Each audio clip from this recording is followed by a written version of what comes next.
I'm Iverson Hooks, and you're watching Average Joe Sports Talk.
Iverson Hooks, quarterback, Pike Road. All right. my man Iverson. I'm glad to come down here. We was in Montgomery, Alabama, and now we're in Pike Road, Alabama. And I'm glad for you to have us on. I got a couple of questions for you, though. What's life been like for you so far growing up in Tallahassee, Alabama? It's a big community. For me, they always been there forever. They're forever going to be a part of me, even though I moved out. But I'm still going to go down there with my family, have friends down there and enjoy it. Absolutely. When you was growing up there in Tallahassee, what age did you start playing sports? I actually started Little League when I was 4, Little League football. I started early, and I grew up around everybody, so I've been to everybody for many years, and still today we still communicate. And was you multi-sport athlete back then? I know you playing baseball now at least, but did you play multi-sports back then as well? I did. What all did you play? I played baseball and football to start. Baseball and football.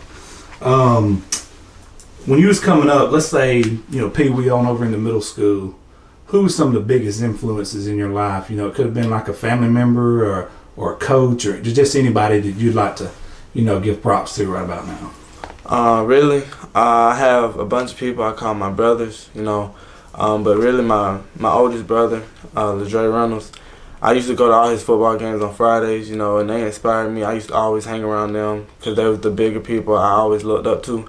And he really taught me the game today, so I give thanks to him. That's awesome. It's good to have somebody that you can count on too, Now, a lot of people know you from playing at Reeltown last year, just starting quarterback. But before we get to that, your 9th grade year, you had some major adversity hit you. You tore your ACL right before the season started. Talk about what was going through your mind when that injury happened. What was you thinking? Did you think like your career was over, or was you just very discouraged when that happened to you? When it happened, I really didn't know I tore it at first, but I knew I was hurting. It wasn't like usual people. I was still up running around, with a torn ACL. And I just remember one day trying to practice, and my coach wouldn't let me. He was like, I can't let you do nothing until you go to the doctor. And I was like, okay. And then I had surgery, and I trained to get back on the field, and that's what happened. When he did come down and say it was a torn ACL, and you knew you was gonna have a long road ahead of you, what was your mentality, and how did you attack that? Because it's some different athletes do it different ways. I mean, what was going through your head during that time? That time, they say we had one of the best defenses, but not only me, but also Eric tore his ACL that season. So coming back into it, I was like, I want to go to the state championship because I already missed 1 year, so I got to get my name out. And it just inspired me to do better, to work harder to get my knee as well as my other knee. And I just got back on the field as fast as I could. You did. You was actually back before a year, actually, wasn't you? I was. That's awesome. What did you learn from that? Like, what could you take? You've already went through the adversity of a torn ACL and then rehabbing it. And then, like you said, you had players on your own team, big-time players that had the same thing. What have you learned from that's helped you grow as a football player overall? Really take no plays off. That practice, I tore my ACL. I was sloppy. I remember it every night for me and my coach. He told me I had to step it up. I tried to do too much at a certain time, and I tore my ACL. But that just teaches me, football is a game where it don't matter if you're tired. If you're tired, you got to ask your coach for a break. But to this day, I remember to never take a play off. Never. It's true. You never know. It could be your last. Exactly. Now, playing quarterback is a very, very hard position, and I always like to ask quarterbacks this. At what age did you start developing those leadership field general skills, what we like to call them, where you felt like, hey, at quarterback, you got to know your position, but you also got to know the other 10 guys' position. What age did you start assuming those leadership positions? Probably around 13. Started really feeling it coming on? Yeah. I used to love to play receiver or running back, and my brother made me always train for quarterback. He was like, no, you're going to do this because this is what you're best at. And I'm thankful for it because he pushed me to be the player I am today. Absolutely. That makes a lot of sense, man. I want to talk about last season. Let's go over into last season. You guys had an incredible season. You guys were really rolling. Going into last season, knowing, you're healthy, you're ready to go, what was your personal expectations for yourself heading into that season? I really wanted to get bigger, because that was always the reason I had to, fall short on, because everybody was always bigger than me. I was always the smallest. But that just gave me the mindset to work harder, get my feet work, get faster, be the most unstoppable player at my size as I could be. So I just took it as far as I could. And now I started looking at some of you guys' scores. I mean, you guys were killing people. I mean, I beat them bad. What point of the season did you think, hey, we're for real, man, we can make a run at this thing? I mean, is there a certain game that y'all started clicking on, or did you know that before you ever kicked it? I knew you knew y'all was going to be good, but when did you know that, hey, we can probably win the state? Probably the Maplesville game, because I remember the year before, we were both undefeated, and they was a really good team, and they beat us. And so coming into this year, we wanted revenge, and we got that. And that game, I got hurt, and I remember my team still went out there and still beat the crap out of people. So I was like, with me, yeah, we're still going to be really serious. That's good. Now I want to talk about one game that I talked to Coach Johnson about when I spoke with him. That's that Leroy game, man. I went back personally before you guys went to the state game, and I watched it. Very special game, and Coach Johnson talked about you guys hosting that game and what it meant to the town, like Reeltown. Talk about the emotions of that game and how it was back and forth, and ultimately you guys came out of there with a 27-26 victory. Talk about that game in general, and then when the final horn sounded, what it felt like.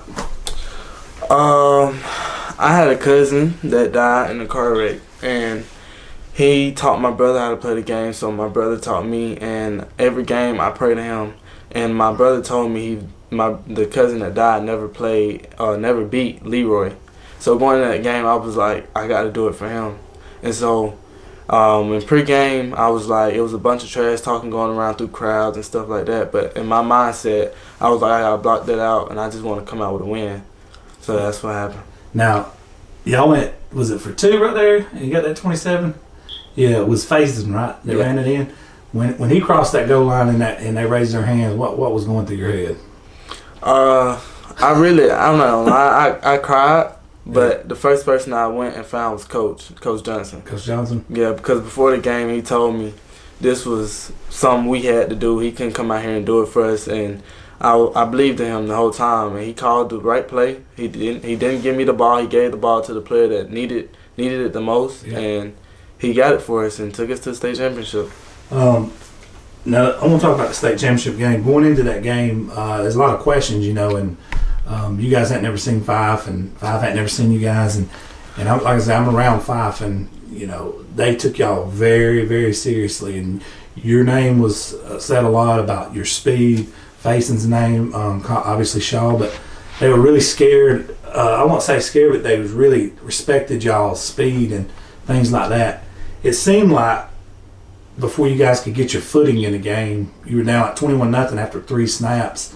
But you guys, you never gave up. You kept fighting, and I know it's a tough game. But what did you learn from that game and to take away? Because I'm saying this from a Gators fan's perspective, and I tell this to everybody.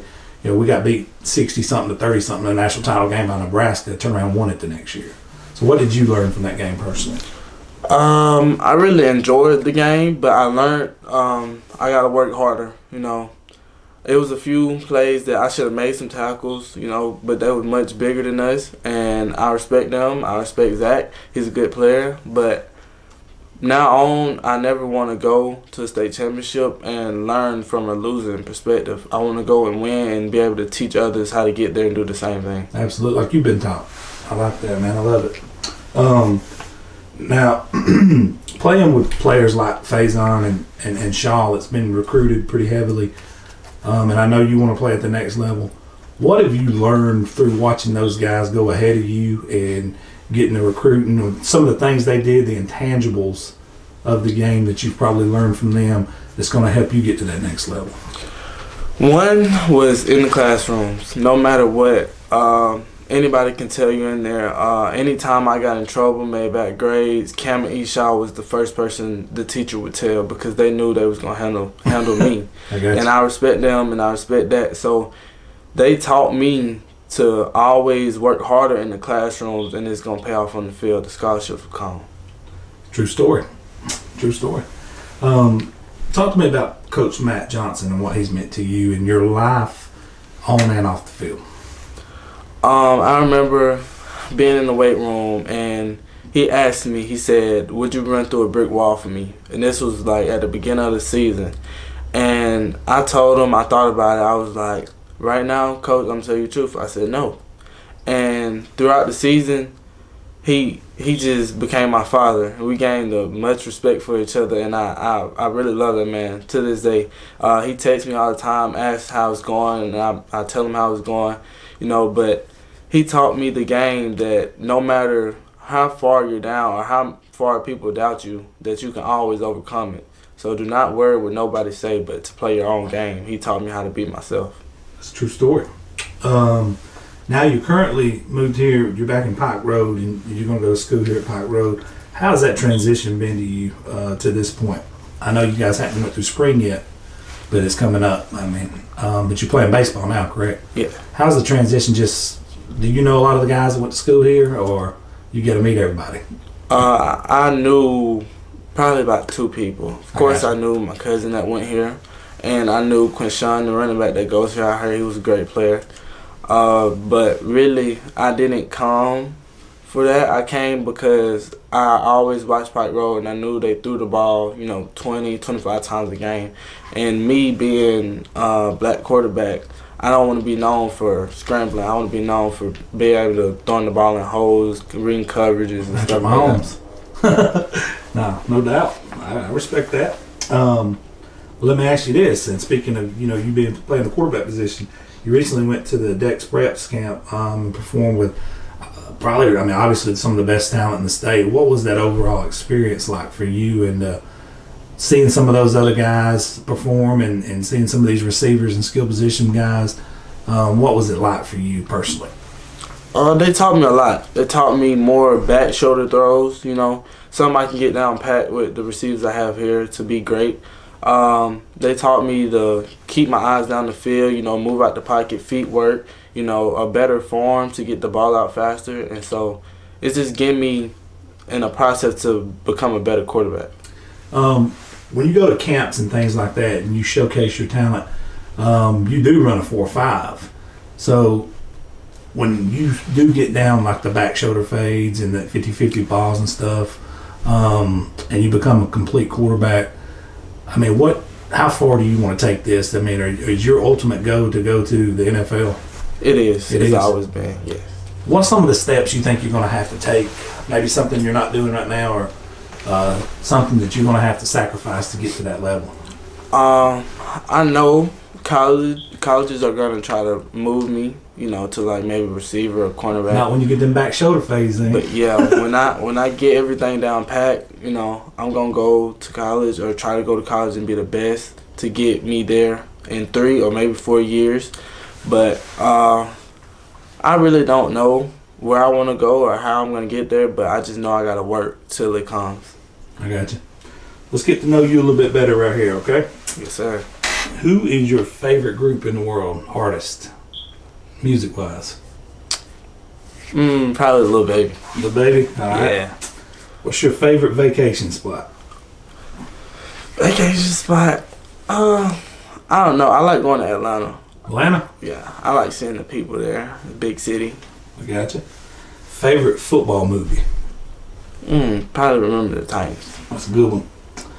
I think you already answered this one earlier. When's the last time you cried at a sporting event? Championship game. Championship game? What is your favorite TV show of all time? SpongeBob. SpongeBob? Yes. That's awesome. Who is your favorite athlete of all time? Could be any sport. Lamar Jackson. Lamar Jackson? Favorite coach of any sport? Dan Belichick. Belichick? Gotcha. What's playing in your headphones before you walk out on the field? Lil Baby. Lil Baby? These are always fun right here. What's your most embarrassing moment on the football field so far? One time I did a 3-step drop back, and I tried to throw with all my power. And as soon as I threw it, a dude hit me, and I just went flying back. Dad, can we find this on Huddle? We sure enough gonna put it on there. What's your favorite moment on the football field so far in your career? The 2-point conversion to go to championship. In front of your home crowd? Yeah. You're gonna make more of those coming up though, right? I'm gonna try my best. Alright, so now you gotta pick either or. I'm gonna say two things, you gotta pick one of the two. Okay. Coke or Pepsi? Pepsi. I'm with you on that. Gatorade or Powerade? Gatorade. Nike or Under Armour? Nike. Snow day or day at the beach? Day at the beach. Rap or R&B? Rap. Horror movie or comedy movie? Horror. Pizza or hamburger? Pizza. SUV or sports car? Sports car. PlayStation or Xbox? PlayStation. Galaxy or iPhone? iPhone. You lost me right there. Alright, coming into this next season, I want your number one goal for yourself. I know team goals always win the state. What is your number one goal coming into next season here at Pike Road? My number one goal is to weigh 170 or 180. 180? Yeah. Off season you're going to have to lift and take some protein then, right? What are you at right now? I'm at 156 right now. 156, yeah, you're gonna have to get on it. Yep. You can do it. I've seen it done. Now, this is my favorite question I like to ask people. It's the final question. 20 years from now, let's say I don't care if you go to the NFL unless you're Tom Brady. 20 years from now, where are you gonna be living and what career are you gonna be having? 20 years from now, I would probably be living in Miami. I'm gonna have a family. Career, hopefully I'll be able to retire with enough to, take care of me and my family and probably the people down here that needs it too. Start your own business or something? Something like that. I really don't work, I would say, but like if you go to the NFL, you ain't gotta worry about work. Yeah, you know what I'm saying? I got you. All right, man. Well, I appreciate you having me in, man. Thank you so much. Thank you.